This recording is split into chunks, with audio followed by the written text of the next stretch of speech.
Assalamualaikum warahmatullahi wabarakatuh.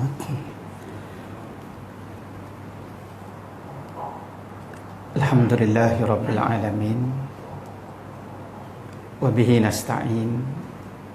Wassalatu wassalamu ala Rasulillah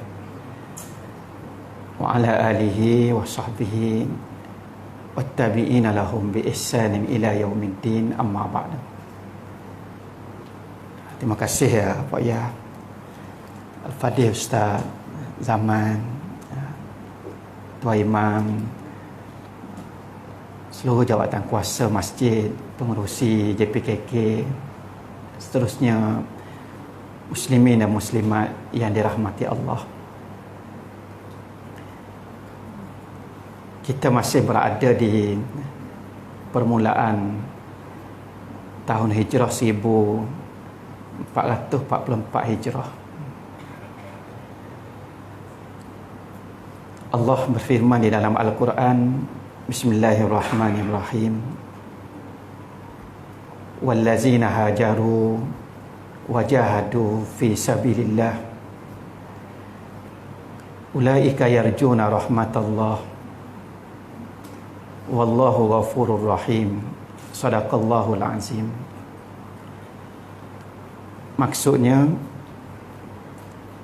dan orang-orang yang berhijrah dan mereka yang berjihad pada jalan Allah, mereka itulah orang yang mengharapkan rahmat daripada Allah. Sesungguhnya Allah adalah Tuhan yang Maha Pengampun lagi Maha Penyayang. Peristiwa hijrah satu peristiwa besar, kan, yang dijadikan sebagai detik permulaan kiraan tahun dalam Islam. Tahun yang biasa jadi amalan masyarakat dunia ni banyak. Orang Cina ada tahun dia, orang Siam ada tahun dia. Dia ada perayaan dia panggil Songkran. Orang Cina tahun baru Cina. Tapi yang umum di seluruh dunianya yang paling banyak digunakan tahun Masihi dengan tahun Hijri. Tahun Masihi ni orang Arab panggil Amu Syamsiyah, tahun matahari. Sebab kiraan bulan tahun dia kira berdasarkan kepada peredaran matahari. Tahun Hijri ni orang Arab panggil Amul Qamariyah, tahun bulan. Sebab perhitungan bulan tahun kita dia kira berdasarkan kepada pergerakan bulan. Sebab itulah bila kita nak tahu bila satu Ramadan nak start puasa, di antara kaedahnya ru'yah, tengok anak bulan di samping hisab. Nak tahu bila satu Syawal nak raya pun tengok anak bulan. Sebab tahun ni dia kira berdasarkan kepada pergerakan bulan. Tahun Masihi ni daripada nama dia kita boleh faham dengan mudah lah. Masihi ni dirujuk kepada Nabi Isa Al-Masih alaihissalam. Tahun kelahiran Nabi Isa Al-Masih alaihissalam. Jadi kita sekarang ni 2022 Masihi. Maknanya kelahiran Nabi Isa Al-Masih alaihissalam berlaku 2022 tahun yang lalu. Kalau Nabi Isa ni hidup lagi, umur dia 2022 tahun. Tahun Hijri mula digunakan sebagai kalender Islam di zaman pemerintahan Khalifah Umar Al-Khattab radhiyallahu anhu. Zaman Sayyidina Abu Bakar jadi khalifah singkat sangat. Dan Sayyidina Abu Bakar menyelesaikan beberapa masalah besar yang berlaku dalam negara Islam selepas daripada kewafatan Nabi Muhammad sallallahu alaihi wasallam. Di antara masalah besarnya ialah gejala murtad. Ada yang murtad kerana tak sah bayar zakat, dan ada yang murtad kerana jadi pengikut kepada Nabi palsu Musailamah Al-Kazzab. Sehingga Sayyidina Abu Bakar hantar angkatan perang untuk memerangi orang murtad. Selesai peperangan lawan orang murtad, timbul pula satu kebimbangan baru. Bila sahabat-sahabat yang hafaz Quran, yang berada di saf depan perang jihad lawan orang murtad, ramai yang terkorban syahid. Jadi satu kebimbangan, kalau yang hafal Quran ni pas orang-seorang tak ada, sikit lagi takut Quran ni hilang. Jadi Sayyidina Abu Bakar melaksanakan satu tugas besar untuk nak kumpulkan Quran yang ada dalam dada para penghafal, yang ditulis di bululan-bululan kambing, bululan lembu, bululan unta ni, jadi satu mushaf. Dengan ditugaskan seorang sahabat Zaid bin Sabit untuk kumpul 114 surah, 30 juzuk, 1000 ayat lebih ni jadi satu mushaf. Dan tugas besar ni dijayakan dengan sempurna oleh Zaid bin Sabit radhiyallahu anhu. Ini zaman Abu Bakar, sekejap sangat. Tak sempat nak susun urus takbir negara dengan teratur. Pada selesai masalah itu. Bila Sayyidina Umar Al-Khattab radhiyallahu anhu menggantikan Khalifatul Rasulullah, zaman Sayyidina Abu Bakar belum lagi guna gelaran Amirul Mukminin. Sayyidina Abu Bakar dipanggil Khalifah Rasulullah. Zaman Sayyidina Umar barulah start guna gelaran Amirul Mukminin Umar Al-Khattab radhiyallahu anhu. Sayyidina Umar nak susun pentadbiran negara. Bila nak susun pentadbiran negara, tentu sekali yang paling asasnya kita kena ada kalender. Nak buat kuliah maghrib pun kena ada tarikh. Nak buat surau pun kena ada tarikh. Apatah lagi nak susun pentadbiran negara. Ketika tu orang Islam belum ada kalender sendiri. Bulan Muharram, Safar, Rabiul Awal, Rabiul Akhir, Jamadil Awal, Jamadil Akhir, sampai Zulqa'dah, Zulhijjah ni ada dah. Cuma tahunnya tak ada. Zaman Nabi SAW, sahabat-sahabat mengingati tahun ni dengan tahun pertama nubuah, tahun kedua nubuah, tahun ketiga nubuah. Diingat dengan berapa tahun dah Muhammad SAW jadi Nabi dan Rasul. Bila Rasulullah wafat, tak boleh nak ingat dalam hak nubuah. Takkan nak ingat tahun pertama kewafatan, tahun kedua kewafatan, tak munasabah. Jadi orang Islam kena ada kalender. Bila nak buat kalender, kena ambil satu peristiwa besar untuk dipacok sebagai inilah permulaan kiraan tahun. Sayyidina Umar mesyuarat dengan sahabat-sahabat besar. Kita nak pilih peristiwa mana nak letak sebagai permulaan kiraan tahun dalam Islam. Muncullah beberapa cadangan daripada para sahabat. Ada yang cadang kita ambil tarikh Maulud Nabi. Bila bincang jadi serupa dengan orang Masihi pula. Kalau orang Kristian ambil tahun kelahiran Nabi Isa Al-Masih sebagai permulaan tahun kiraan Masihi, kalau kita orang Islam ambil tahun kelahiran Nabi, jadi serupa niru dia. Ada yang cadang kita ambil tahun Rasulullah terima wahyu. Ada yang cadang ambil tahun orang Islam menang dalam perang Badar. Dan ada yang cadang supaya ambil peristiwa hijrah sebagai permulaan kiraan tahun. Akhirnya peristiwa hijrah yang dipersetujui untuk diambil sebagai permulaan kiraan tahun dalam Islam. Jadi lah ni kita duduk 1444 hijrah, bermakna peristiwa hijrah ni berlaku 1444 tahun yang lalu. Adapun hijrah Nabi SAW tidak berlaku di bulan Muharram. Walaupun peristiwa hijrah ni juga berlaku di bulan Muharram kepada sahabat-sahabat lain. Sebab peristiwa hijrah ni dia bukan sekaligus. Dia berlaku secara berperingkat. Ada yang pergi seorang, ada yang pergi senyap-senyap, ada yang pergi tengah malam, ada yang pergi dalam rombongan dengan pelbagai cara dan kaedah mengikut kemampuan masing-masing. Nabi SAW sendiri keluar daripada rumah selepas sampainya perintah hijrah daripada Allah Subhanahu Wa Taala bersama dengan Abu Bakar As-Siddiq radhiyallahu anhu pada tanggal 26 hari bulan Safar tahun yang ke-14 nubuah. masuk tahun 14 selepas dilantik menjadi rasul. Duduk di Gua Sur 3 malam, dalam perjalanan lebih kurang 6 hari. Kemudian singgah di Kubok 4 hari. Dan di Kubok ni didirikan asas binaan masjid yang pertama dalam Islam.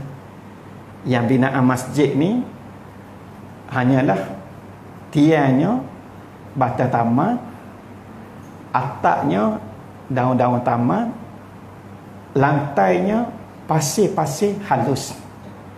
Inilah asas binaan masjid yang pertama dalam Islam, yang didirikan dalam tempoh 4 hari persinggahan Nabi SAW bersama dengan Abu Bakar As-Siddiq dalam peristiwa hijrah. Kemudian sambung perjalanan sampai ke Yasrib pada hari Isnin 12 hari bulan Rabiul Awal tahun yang ke-14 nubuat. Ada 3 peristiwa besar yang berlaku kepada batang tubuh Nabi SAW pada hari dan tarikh yang sama. Hari Isnin 12 hari bulan Rabiul Awal. Yang paling masyhur kita makluk dah. Peristiwa hijrah pun sebenarnya berlaku pada hari Isnin 12 hari bulan Rabiul Awal sampai di Yasrib. Kewafatan Nabi SAW juga berlaku pada hari Isnin 12 hari bulan Rabiul Awal ketika gelincir matahari dekat nak masuk waktu zuhur. Semasa usia Rasulullah SAW 63 tahun 3 hari. Ada ulama kata 63 tahun 4 hari. Lebih kurang gitulah. Lebih 3 hari, lebih 4 hari. Juga pada hari Isnin 12 hari bulan Rabiul Awal. Yasrib ditukar nama kepada Madinatul Rasul dengan makna bandar Rasul. Lepas tu disebut dengan ringkasnya Madinah. Bapa hijrah.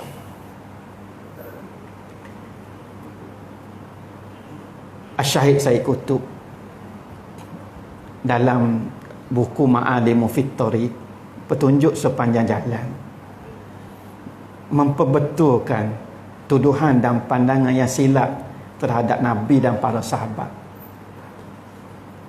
Pandangan yang silap yang menyatakan Rasulullah ni dan para sahabat adalah orang pelarian yang lari daripada Mekah sebab kena seksa, kena aniaya, kena buat zalim.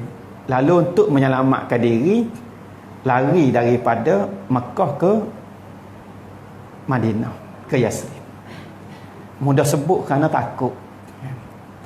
Syahid Said Qutb tulis dalam Ma'alimu fit Thariq, orang yang menyatakan Nabi dan para sahabat berhijrah daripada Mekah ke Madinah kerana takut ancaman Quraisy, kerana kena seksa, kerana kena aniaya, kerana nak menyelamatkan diri. Orang ni adalah orang yang lemah iman dan lemah jiwa dia. Dan dia sandarkan kelemahan iman dan kelemahan jiwa dia kepada Nabi SAW. Dia ingat Nabi nakut supaya dia. Syahid Said Qutb kata, sebenarnya tujuan hijrah ialah untuk berpindah daripada suatu tempat di mana Islam tidak diizinkan berdiri sebagai suatu sistem yang sempurna dan lengkap, kepada suatu tempat di mana Islam diizinkan didirikan dalam keadaan sempurna sehingga kepada pembinaan sebuah negara. Kalau nak semayang, hak paling afdal kali semayang atas muka bumi ni Masjidil Haram. Yang kedua Masjidil Nabawi. Yang ketiga Masjidil Aqsa. Nabi duduk Mekah, tempat paling aula dia nak semayang. Kalau nak sedekah, Mekah boleh sedekah. Nak puasa, di Mekah boleh puasa. Nak buat haji, tentu sekali orang pakat pergi Mekah. Tapi nak mendirikan Islam sebagai suatu sistem yang lengkap sehingga kepada pembinaan sebuah negara, kalau di Mekah mesti menjatuhkan pemerintah sedia ada. Sebab Mekah ni dia ada sistem pemerintahan dia yang agak teratur.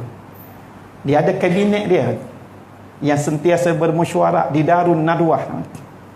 Jadi kalau nak ganti, naikkan kerajaan lain, hak sedia ada perlu dijatuhkan. Bila nak menjatuhkan inilah dia akan berlaku pertumpahan darah. Pertumpahan darah bila berlaku bukan dengan orang lain, akan berlaku dengan anak beranak, adik-beradik, kaum keluarga, sahabat handai. Hak inilah yang cuba dielakkan di peringkat awal. Dalam keadaan Islam, Nabi jaga gitu sekalipun, Islam masih dituduh memecah belah masyarakat, memutuskan silaturahim, macam-macam lagi fitnah dan tuduhan yang mari.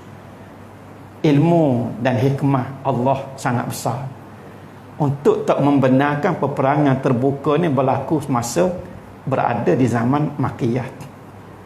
Sebenarnya orang Islam dah kuat, bilangan orang Islam dah ramai di Mekah. Terutamanya Islam ni jadi kuat selepas Islamnya pak saudara Nabi Hamzah bin Abdul Muttalib dan Islamnya Umar Al-Khattab radhiyallahu anhu. Dua orang yang dihormati dan ditakuti kerana keberanian mereka berdua ni di kota Mekah.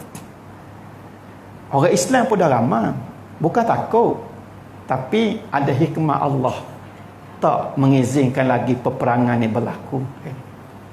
Sebab tu tengok dalam peristiwa hijrah, ada orang yang hijrah secara senyap-senyap, ada orang yang hijrah secara sembunyi-sembunyi, ada orang pergi tengah malam, sedar-sedar tengok pagi esok tak ada. Sayyidina Umar bila dia nak berhijrah, dia pergi ke Darun Nadwah, tempat berkumpul pemuka-pemuka Quraisy, Abu Sufyan, Abu Jahal, Umayyah, Utbah bin Rabi'ah, Syaibah bin Rabi'ah, Al-Walid bin Utbah. Ni nama menteri-menteri Quraisy, orang-orang besar dia. Pergi isytihar, wahai pemuka-pemuka Quraisy, aku nak berhijrah bersama-sama dengan Muhammad ke Yasrib. Maka siapa yang nak isteri dia jadi janda, anak-anak kehilangan ayah, maka sila tunggu aku di lembah sana. Mari isytihar. Nak pergi dah ni. Siapa nak pergi sekat, tunggu di depan. Tapi Umar beri amaran dah, sekat dia ni risikonya bini jadi janda, anak jadi anak yatim. Makna risiko sekat Umar ni mati. Tak ada seorang di kalangan pemuka-pemuka Quraisy hak kedai-kedai tu berani sekat. Islam ketika tu sebenarnya dah kuat. Tak benar kalau dakwaan menyatakan bahawa hijrah ni kerana takut dan kerana nak menyelamatkan diri. Itu kalau dinisbahkan oleh Asy-Syahid Said Qutb, orang yang lemah iman dan lemah jiwa dia, dan dia sandarkan kelemahan dia kepada Nabi SAW. Dia nakut, dia sandar, dia ingat Nabi, nakut pun dia juga. Ada pun Madinah belum ada sistem pentadbiran dan sistem pemerintahan yang teratur. Abdullah bin Ubay bukan ketua di Madinah, dia baru saja disebut-sebut nak dilantik sebagai ketua di Madinah, tak lantik lagi. Yang ada ketika tu orang Arab, Aus dan Khazraj, beratus tahun duk perang orang Yahudi, dan perang yang terakhir sebelum daripada tibanya Nabi SAW ke Yasrib, perang Boas, yang berlaku di antara dua kabilah Arab ni. Waktu kan ngasut dia orang Yahudi, orang Yahudi yang menguasai ekonomi di Madinah. Yahudi Bani Quraizah, Yahudi Bani Nadir, Yahudi Bani Qainuqa menguasai ekonomi di Madinah. Nego pula, nego senjata. Dan nego senjata ni orang pakat beli bila orang nak perang. Jadi kalau orang duduk saja tak perang dalam keadaan aman damai, senjata dia tak laku. Sebab tu dia antara kerja orang Yahudi di Madinah ni ngasuk Aus dan Khazraj ni supaya balas perang sama. Bila perang ni, baju besi model terbaru, yang ni perisai model terbaru, ni pedang model terbaru. Sebiji perangai Amerikan dah ni. Kerjaan orang Yahudi di Madinah. Bila Rasulullah dilantik menjadi ketua negara Madinah, sebenarnya tidak ada berlaku rampasan kuasa daripada sesiapa, kerana Madinah sendiri tidak ada struktur pemerintahan yang menyebabkan struktur pemerintahan ini perlu dijatuhkan untuk diganti dengan kerajaan baru. Inilah yang dimaksudkan oleh Syahid Said Qutb dalam buku dia Ma'alimul Fittari bila membahaskan tentang peristiwa hijrah. Baik, Islam dalam keadaan dagang akhirnya menang, menguasai hampir 2/3 daripada muka bumi ni. Dan masa depan Islam ni sebenarnya dah digambarkan oleh Rasulullah sallallahu alaihi wasallam. Islam ni akan menang dalam peristiwa hijrah. Masa Rasulullah tak sampai lagi ke Yasrib, tak sampai lagi ke Madinah, pemuka Quraisy tawar siapa yang boleh tangkap Muhammad hidup atau mati. Hadiah 100 ekor unta. 100 ekor unta ni besar zaman tu. Di antara yang keluar untuk cuba nasib ialah Suraqah bin Malik. Siap barang, siap bekal, siap senjata, keluar naik kuda, turut jejak dengan tujuan nak dapat hadiah kalau boleh tangkap Muhammad hidup ataupun mati. Dalam peristiwa hijrah ni kita tahu belaka cerita Suraqah bin Malik pecuk kuda dia nak kejar Rasulullah, sembang dalam pasir, bangun lagi, pecuk kuda nak kejar Rasulullah, sembang lagi dalam pasir, bangun lagi, sampai sembang kali ketiga, sehingga dia minta keamanan dan kenamaian. Maknanya kalau kita agak selendar lah. Bila Suraqah bin Malik ni minta keamanan daripada Rasulullah, di antara yang Rasulullah janji kepada Suraqah bin Malik, sukakah kamu wahai Suraqah kalau aku hadiahkan kepada kamu gelang emas Kisra Maharaja Parsi? Orang kafir Quraisy janji itu 100 ekor unta. Nabi janji kepada Suraqah nak beri gelang emas Kisra Maharaja Parsi. Islam negara pun tak ada lagi. Parsi ni kuasa besar. Masa tu atas muka dunia ni ada 2 kuasa besar. Rom dengan pusat kekuasaannya Konstantinopel ataupun Istanbul sekarang ni. Dan yang kedua Parsi dengan pusat kekuasaannya di Madain. Di Madain tu jarak dia dalam 100 kilo lebih daripada pusat bandar Baghdad. Sekarang ni dia jadi satu daripada wilayah Iraq lah di Madain. Okay. Ada lagi sisa tinggalan istana Kisra Maharaja Parsi di Madain tu. Hamba pernah pergi tengok masa duduk sana dulu. Dan dekat dengan istana Kisra tu ada satu masjid, dia panggil Jami' Salman Al-Farisi. Masjid Salman Al-Farisi, sahabat Nabi yang berbangsa Parsi yang masuk Islam, sahabat Nabi yang mencadangkan supaya gali parit dalam peristiwa Perang Khandaq. Dia bukan orang Arab, orang Parsi. Orang Parsi ni orang Iran lah.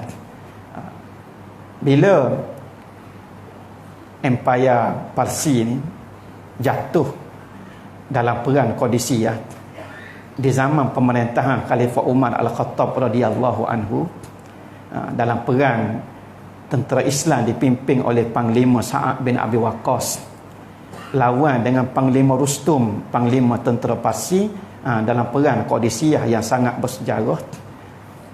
Salman Al-Farisi dilantik jadi gubernur di Madain. Jadi gubernur di Madain. Kemudian Salman ni meninggal di Madain, dan di kebumikan di Madain ada satu masjid nama Jami' Salman Al-Farisi. Kubur sahabat Nabi tu ada dalam tu. Tak jauh daripada kesan tinggalan sebahagian daripada binaan istana Kisra Maharaja Parsi. Perang Qadisiyah ni perang yang sangat bersejarah sebab dia melibatkan satu jumlah tentera yang sangat tak seimbang di antara pasukan tentera Islam dengan pasukan tentera Parsi.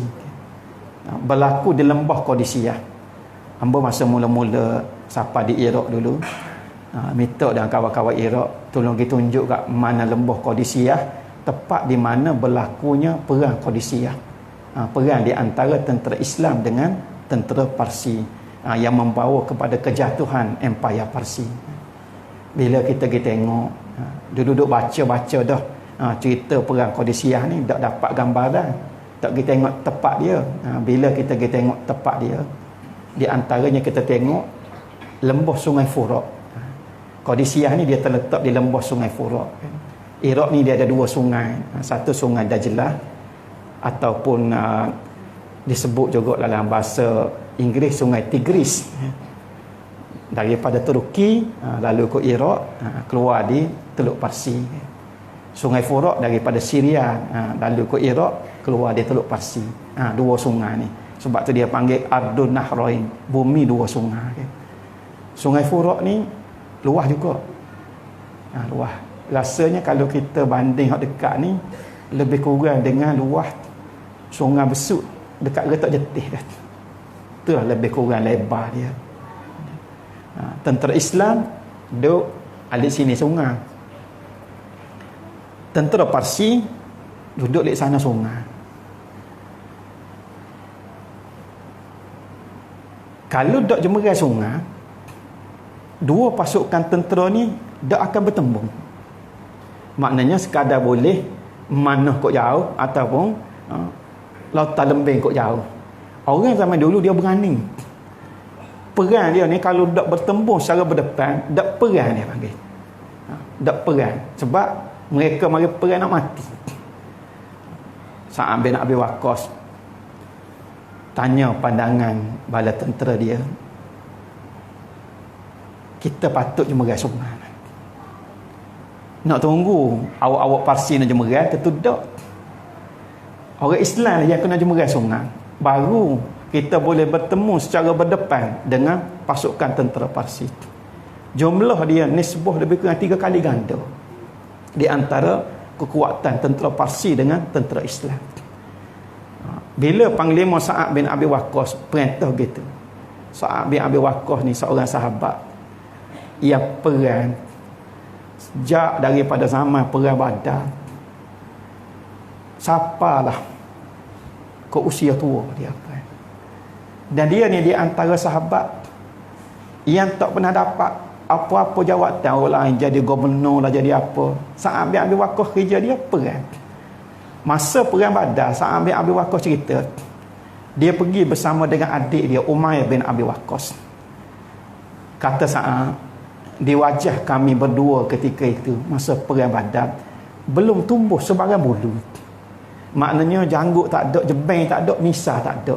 Orang Arab ni kalau tak ada janggut, tak ada jebeng, tak ada misah, maknanya muda dah lalu. Dia perang dengan adik dia. Dan saat cerita sehingga dia kena ikat pedang tu tangan adik dia, sebab adik dia ketika tu masih terlalu muda. Adik Sa'ad bin Abi Waqqas ni, Umair bin Abi Waqqas, termasuk salah seorang daripada 14 syuhada di Badar. Sa'ad selamat perang. Tapi dia tak mati syahid dalam perang. Sa'ad perintahkan supaya kita jemerai sungai. Tentera Islam jemerai. Kita bila tengok luah lebarnya Sungai Furat tu, boleh gambarkan kekuatan fizikal orang Islam ketika tu. Kalau kita ada malam ni tanya berapa orang agak-agak lepas berenang Sungai Besut kat Retak Jetih tu, acak akak tangan. Kalau kita memang tak lepas, orang lain tak tahu, takut lepas. Maknanya orang Islam ketika tu kuat. Jemerai sungai. Bila jemerai sungai, masa tu dia ada undang-undang antara bangsa yang dok tertulis. Tak ada tulis dalam mana-mana piagam. Tapi perang ni dia tak boleh main pukul curi. Dia kena atur molek, susung soh molek, atas kira dulu. Sebab tujuan utamanya nak selamatkan manusia. Sa'ad bin Abi Waqqas hantar seorang sahabat, dia buat kira cara dulu dengan Rustum, panglima tentera Parsi. Kebetulan zaman Sayyidina Umar ni, negara Islam belum ada pasukan tentera. Maknanya bila nak pergi perang ni, tentera ni pakat tubik bawa kelengkapan masing-masing. Bukan kelengkapan ni disediakan oleh negara. Jadi hak kaya, hak ada lebih, memang dia akan bawa kuda, unta, kemuk, sihat. Pedal, comel lah, baju besi hak baru. Hak sesak dia tubik dengan cara dia. Yang dipertanggungjawabkan pergi jumpa dengan Rustum, panglima tentera Parsi ni, seorang sahabat yang sangat bijak tapi dia miskin. Nama Rubi'i bin Amir radhiyallahu anhu. Rubi'i ditugaskan pergi buat kira. Pergi ke dalam puluh ribu tentera Parsi. Bila Rubi'i nak pergi, ditugaskan oleh panglima Sa'ad bin Abi Waqqas. Sahabat-sahabat ni pakat bincang, dia kata, siapa dia ada kuda gemuk-gemuk sikit, Rubi'i pinjam. Topi-topi besi pun kita pinjam, comel-comel sikit, baju besi pun tukarlah sebab Rubi'i ni hak buruk, dia sahabat yang miskin. Perisa dia pun taklah comel pun orang, tapi Sa'ad kata biarkan Rubi'i pergi sebagaimana keadaan dia. Tak payah saling pun kita lah. Nak atas sayang kita, naik atas petah dia tak ada baju, kita beri baju kita, makna biar naik tu nampak lah hebat.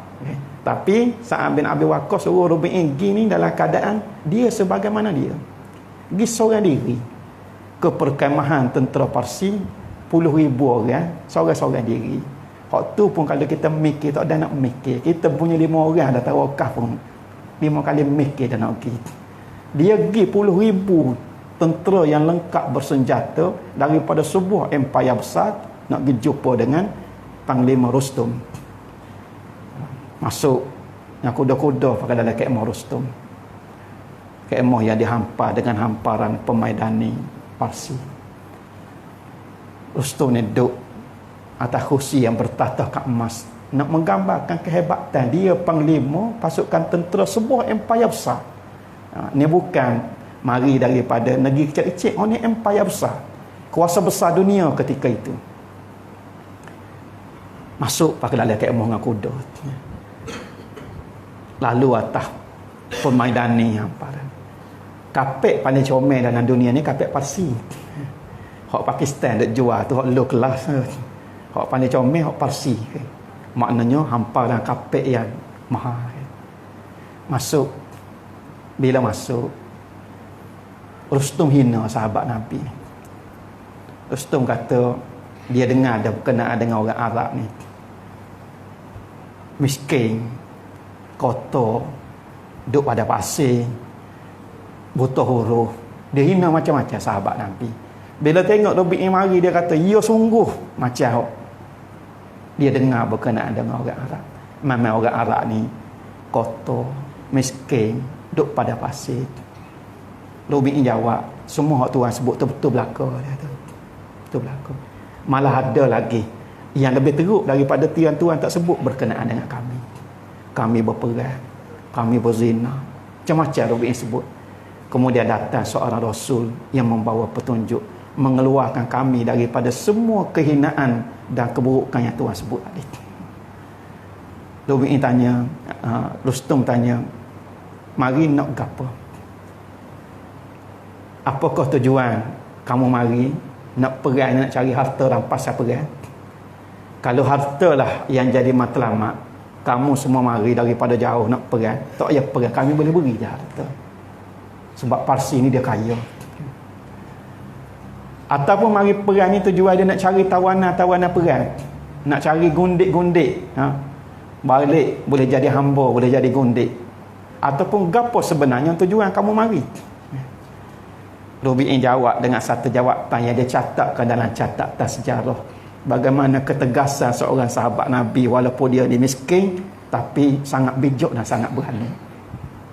Kata Rubi'i, inna allaha qad ibta'asana linukhrija man syaa min ibadatil ibad ila ibadatillah wa min dayyiqid dunya ila wasi'aha wal akhirah wa min juril adyan ila al-'adlil islam.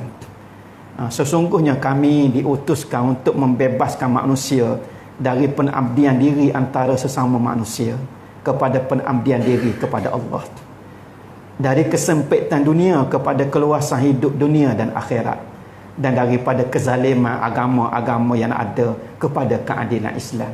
Ini sebenarnya tujuan kami mari. Bukan nak cari harta, bukan nak cari gundik, bukan nak cari tawanan perang. Bila Rubi'i jawab gitu, marahlah Rustum. Cuma walaupun marah, Zaman tu ada undang-undang antarabangsa yang tidak tertulis. Utusan tak boleh dia apa-apakan.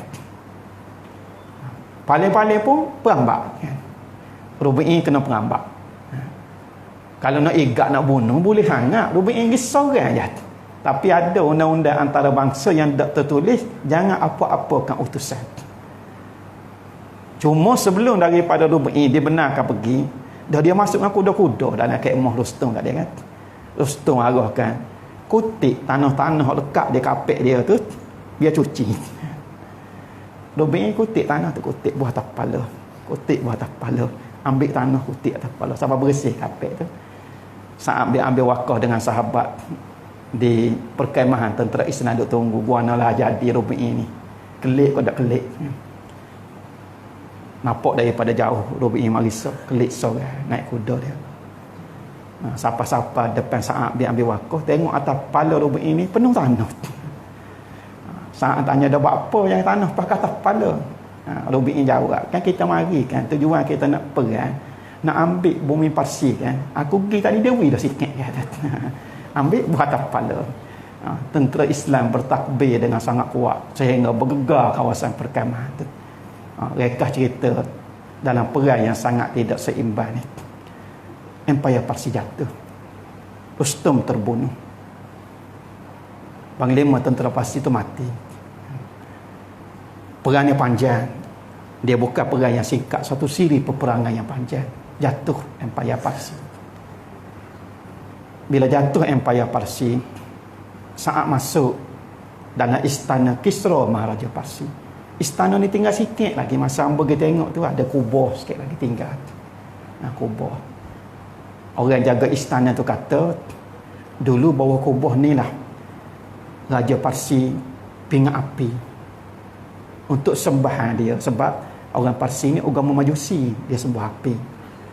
Dan api ni padam pada malam kelahiran Nabi Muhammad sallallahu alaihi wasallam. Tapi bila kita cari masdar, cari rujukan semua sekali, nampaknya pendapat yang menyatakan bahawa padamnya api di istana Kisra Maharaja Parsi di malam keputeraan Nabi sallallahu alaihi wasallam adalah dhaif. Hak jelasnya Empayar Parsi ni jatuh ke tangan Islam di zaman Sayyidina Umar Al-Khattab. Waktu memang sahih.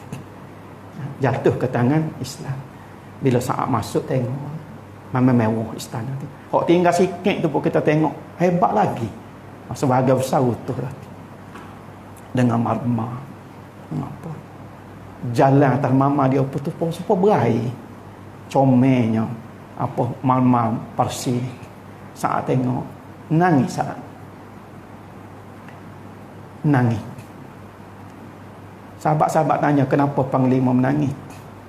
Sahabat ambil wakaf kata, jauhnya hidup seorang pembawa ajaran kesesatan dengan seorang pejuang agama kebenaran. Kata saat dia ambil wakaf. Sahabat-sahabat tak faham apa maksud panglima. Saat kata dia pergi mengunjungi Rasulullah di satu tengah hari. Masa Rasulullah sedang baring-baring di satu tengah hari, di atas tikar yang dianyai daripada daun-daun taman. Bila saat mari Nabi bangkit daripada perbaringan, saat kata, aku nampak kesan jalur-jalur bekas tikar tu di atas belakang Nabi. Maknanya tempat tidur Nabi ni bukanlah satu hamparan yang empuk, hanyalah tikar yang dianyai daripada daun-daun taman yang bila bangun nampak jalur-jalur atas belakang Nabi. Ini seorang rasul pembawa agama kebenaran hidup, tapi tengok Kisra Maharaja Parsi yang bawa kesesatan dalam keadaan yang penuh dengan kemewahan. Tu tak kira Sayyidina Umar lagi khalifah. Bila orang luar mari nak jumpa dengan Sayyidina Umar, tanya aina qasrul amirul mukminin, mana istana amirul mukminin. Orang luar mari, orang Madinah tengok atas bawah pelik soalan tu. Kawan ni ulang, mana istana amirul mukminin, aku nak jumpa amirul mukminin. Orang Madinah kata amirul mukminin mana ada istana. Tak ada istana. Tengah-tengah hari ni sekadar cuba tengok. Dia duduk tidur pohon taman sekadar. Jauhnya beza kehidupan pejuang kebenaran dengan bila Islam benar. Ghanimah ni hak Islam. Ghanimah dibahagi-bahagikan. Bila kelik ke Madinah, Sayyidina Umar tanya, siapakah di kalangan tentera yang jatuh gian dia gelang emas Kisra Maharaja Parsi? Siapa yang boleh ke dia? Seorang daripada tentera kata, ada dengan hamba yang Amirul Mukminin. Sayyidina Umar kata, gelang ni dia nak minta untuk menunaikan janji Rasulullah. Dipanggil Suraqah bin Malik mari. Masa tu Suraqah tua dah, masuk Islam dah. Panggil Suraqah mari. Sayyidina Umar tanya, ingatkah kamu Suraqah peristiwa kamu kejar Rasulullah masa Rasulullah dalam perjalanan hijrah? Suraqah kata ingat. Ingatkah kamu apa yang Rasulullah janji pada kamu masa tu? Suraqah kata ingat. Apa yang Rasulullah janji? Rasulullah janji nak beri gelang emas Kisra Maharaja Parsi. Saya nak ambil gelang emas tu Allah. Aku tunaikan janji Rasulullah. Maknanya zaman Rasulullah dok dan berlaku, tapi berlaku di zaman Khalifah Umar Al-Khattab radhiyallahu anhu. Hak ni hak perlu ada pada kita, keyakinan tentang masa depan Islam. Masa depan Islam ni dia tetap akan menang.